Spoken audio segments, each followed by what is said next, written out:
take cewa malama Allah ya saka da aljanna madaukakiya amin tare da mu da ku baki daya. Tambaya ta ita ce zan iya shiga masallaci don sauraron lokacin al'ada? A'a, ba za ki iya shiga ba. Mun amsa makamanciyar haka. Ta ce lokacin al'ada ta yayi da sauran kwana ɗaya ko biyu na fara ganin wani ruwa kamar jikakken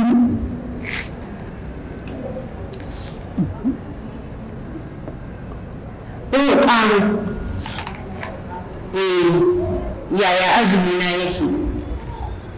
Ko hadisi da ko ce asar daga cikin sabon manzala sallallahu alaihi wasallam take cewa kunna la na'uddu qudrata was-sufrata shay'an fi at-tahur.